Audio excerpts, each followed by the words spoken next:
دوسری بات یہ تھی کہ کتاب لباس کی چیزوں کا دھیان رکھنا پڑے گا آپ کو۔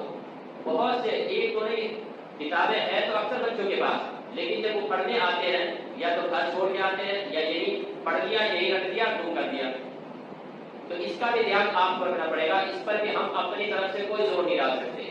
وہ وقت الگ تھا جب لاٹھی ڈنڈا دکھا کے ڈرا دھمکا کے پڑھایا کرتے تھے، اب وہ وقت نہیں رہا۔ ہم لاٹھی ڈنڈوں سے ڈرا دھمکا کے نہیں پڑھاتے، صرف پیار اور محبت سے پڑھانے کی بات رہ گئی ہے۔ ہم اسی طریقے سے پڑھاتے ہیں، پڑھ لے تو اچھا، نہ پڑھے تو اچھا۔ تو اس میں دو طرفہ کوشش چاہیے۔ جتنی کوشش ہم کر رہے ہیں آپ کو اس سے زیادہ کوشش کرنی پڑے گی۔ ابھی جتنی حدیثیں آپ کو سنایا میں، جتنی قرآن کی آیتیں سنایا، اس میں سب میں مخاطب گارجین ہے، والدین، ماں اور باپ ہے، کہ آپ اپنے بچوں کو یہ سکھاؤ، آپ اس کے ذمہ دار ہو، آپ سے پوچھا جائے گا۔ آپ نے ہمیں متعین کیا، ٹھیک ہے ہم آپ کو حساب دیں گے، اللہ تعالیٰ آپ سے حساب لیں گے۔ تو آپ اس بات سے بے فکر نہ ہو جائے کہ ہم نے صرف آپ کے پاس بھیج دیا، آپ نے مسجد بھیج دیا، ہماری ذمہ داری پوری ہو گئی، حساب کل کو اللہ کو آپ ہی لیں گے۔ تو آپ کو ان کا لباس درست کیجیے۔